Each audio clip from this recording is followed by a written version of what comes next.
지금 우리가 가스 대란이니 가스비 폭탄이니 이런 얘기를 하고 있는데 세상에나 산업용 도시가스 요금을 인하한다고 합니다.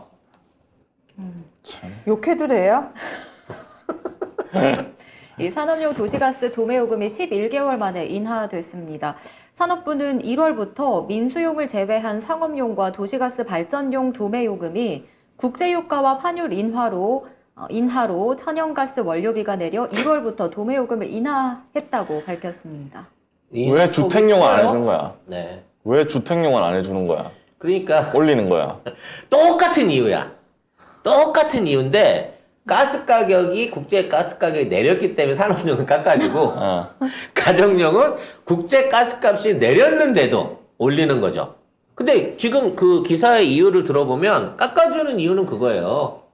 가스 가격이 떨어졌기 때문에 한다고. 네. 근데 참나 어이가 없어서 말이 안 나오는데 아, 나 대한민국의 가정용 그러니까 우리가 일반으로 쓰는 가스값이 44%예요. 그 비중이. 네. 그리고 산업용이 40%입니다. 똔똔인 거야. 우리랑 1대1로 쓰고 있어. 그러니까 우리나라 전체 5,500만 가구들이 가정에서 취사용, 난방용으로 쓰는 가스 소비량하고 실제 공장에서 산업체들이 사용하고 있는 사용량이 거의 비슷해요. 나머지 16%가 상가나 이런 데 들어가는 일반용 가스거든요. 그러니까 똑같은 비중에 있는 가스값을 올리면서 오히려 인하폭이 말이죠. 인하폭이 이 가스비 인상폭보다 훨씬 낮아요. 우리 30% 올렸는데 얘는 10% 정도 낮춰준 거거든. 그럼 왜 이렇게 했겠느냐라는 부분을 생각을 해봐야 된다는 거지. 우리 거 낮춰서 여기 거 깎아주는 거잖아요, 결국 또. 그렇게 생각하면 순진한 생각인 거지. 그럼요. 궁극적으로 지금 이렇게 만들어놓은 가스 가격을 유지시키면서 가스가 계속 저가로 일어나가게 되면 가스 가격에 대한 가스비 오른 부분으로 가스공사의 수익이 엄청나게 오른다는 거야, 올여름 가면.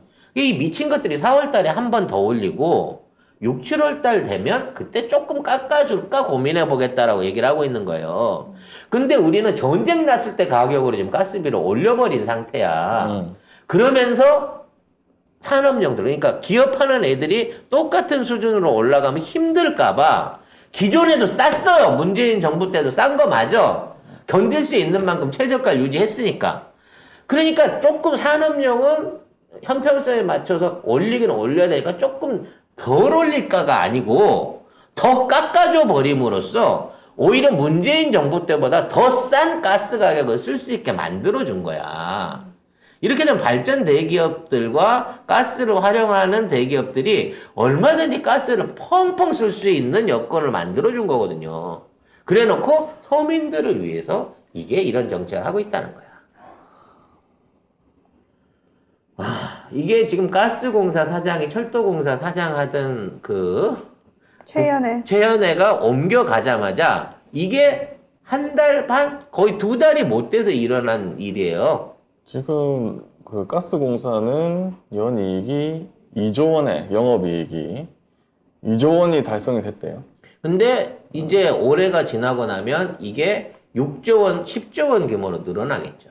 어마어마한 규모로 늘어나는 거예요. 왜? 어차피 도입가스 가격은 그 정도 선에서 잡혀 있어요. 지금 우리나라 가스비 안정돼 있다고 얘기하니까 문재인 정부가 7개 국가하고 10년 동안 장기적인 가스 계약을 정권 안에 묶어놨단 말이에요. 미국산, 카타르산, 말레이시아산부터 시작해 호주산까지 혹시라도 어디 한 군데에서 공급이 끊어지게 되면 이거를 커버할 수 있게끔 7개 나라에 10년 동안 장기 계약을 묶어놨기 때문에 지금 가스 가격이 단기적으로 올랐네 뭐 이런 소리는 사실상 우리나라에 크게 해당이 안 되는 얘기였는데 이 말도 안 되는 이유를 갖고 가스 가격을 올린 거에 대해서 아무도 이걸 문제 삼지 않는다는 거지.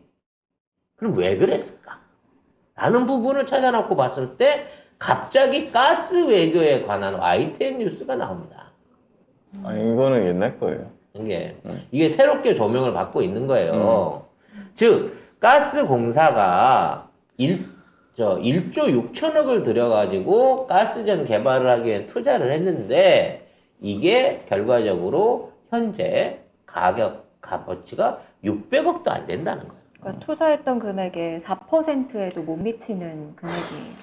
물론 석유공사는 1%에도 팔아치웠습니다. 걔들은 해먹고 떴죠. 근데 가스공사는 그동안 행동이 느렸던 거예요. 못 떴던 거죠. 결과적으로 이 부실을 결과적으로 세금으로, 아니 세금이 아니죠 이건, 국민들한테 삥을 뜯어가지고 전부 다 전가를 시킬 거고요. 이 안에서 생겨나는 막대한 수익을 바탕으로 해서 가스공사를 굉장히 비싼 가격에 나는 팔아치울 걸로 보입니다. 그래서 저는 SK나 LIG가 이 가스공사를 사들이지 않을까. 카이를 하나가 사들였던 것처럼 SK나 LIG가 사들이지 않을까라는, 아니면 둘이 사서 반분하든지 요런 예상을 충분히 해볼 수 있다는 거죠. SK입니다, 여러분. SK. 응? 주식? 최태원 딱 가는 거 아닙니까? 근데 가스공사 목표는 이제 내년 말, 그러니까 올해인가요? 네, 올해 말에서 늦어도 내년 말까지는 전부 정리하는 게 목표다라고 하는데 그때 이제 뭔가 팔아치운다. 그렇죠. 그래서 지금 명박됐잖아요. 있는 상황에서는 누적돼 있는 적자들을 싹 치워야 됩니다. 그래서 SK가 인수하자마자 떼돈을 벌어먹을 수 있도록 안에 내부적인 쓰레기 청소를 다 해야 되는 거죠. 부실 대출이라든지 손실날 부분이라든지 긁어난 다음에 SK나 LIG한테 헐값에 넘겨주겠죠. 그리고 이제 민영화를 통해서 이게 국가가 손해볼 부분을 이제 덜었다. 위험 앞으로 뭐 이런 더 효율적이고 안정적으로 시장 원리에 맞게 가스값이 조정될 거다라고 하는 걸로 바뀌어가게 된다는 거예요. 왜냐면 이게 지배력이 높기 때문에 이게 가능한 겁니다. 석유화 공사 같은 경우는 민영화하기 힘들어요. 왜냐면 석유공사에서 석유를 받아서 쓰는 기업들이 정유사만 해도 몇 군데입니까? 근데 가스는 틀려요. 지역 가스공사의 50%, 60% 이상이 이미 SK와 LIG의 반개 기업들입니다. 그렇기 때문에 가스공사 같은 경우에는 SK가 대기업이 인수를 한다고 해도 그로 인해서 이거를 저항하거나 견제하거나 또는 이것 때문에 문제가 생길 하등의 이유가 없는 거예요. 그래서 지금 가스공사가 그나마 가격선을 유지할 수 있었던 거를 최대한 올려가지고 이거한테 SK나 LIG한테 뭐라 좀 해요. 얘네들은 안 올리고 5년, 10년 충분히 돈을 뽑아먹을 수 있습니다. 깎아주지만 않으면 지금 있는 가격이 어마어마하게 높은 거고 엄청난 수익을 낼 수 있는 가격이라는 걸 알아요. 그렇기 때문에 지금 있는 상태에서 욕을 지들이 먹는 거지. 왜냐면 예를 들어 민영화되어 있는 상태에서 올렸으면 막 난리를 칠 거 아니에요. 근데 지들이 먼저 욕을 먹고 가격을 올려가지고 이 상태에서 넘겨주는 거야. 그러면서 헐값에 왜? SK는 이 정권하고 어떤 형태로든지 은원 관계가 있거든. 청산해야 될 관계가 있거든. 괜히 최태원이 다보스 포럼 따라가가지고 우리 여사님께서 술을 허락해 주셨습니다, 여러분. 이따위 소리를 하는 게 괜한 소리가 아닌 거예요. 너무 답답한 상황입니다. 그러네요. 그래서 이와 관련한 거를 좀 견제하기 위해서 이재명 당대표가 정유사에 대한 또는 은행이나 뭐 이런 최근 들어 이제 갑자기 정책의 변화로 인해서 폭증하는 수익을 얻고 있는 대기업들한테 횡재세를 걷어야 된다라고 얘기를 하고 있습니다. 근데 이미 유럽이나 이런 데서는 전부 다 이게 시행되고 있는 제도죠. 현재성에 다 걷고 있죠. 예, 작년부터 걷었죠. 자, 이와 관련해서 기사를 한번 보도록 하겠습니다. 이재명 대표가 그제 국회에서 열린 최고위원회의에서 난방비 폭탄과 관련해 취약계층을 위한 지원책이 필요하다고 강조했고요. 또 고유가로 실적 호조를 보인 정유사에는 고통분담 차원의 횡재세 도입을 제안했습니다. 외국 경우에는 40에서 60%를 걷죠. 늘어난 수익에. 근데 그렇게 하더라도 수익이 늘어난 거기 때문에 그렇죠. 기업이 망하진 않아요.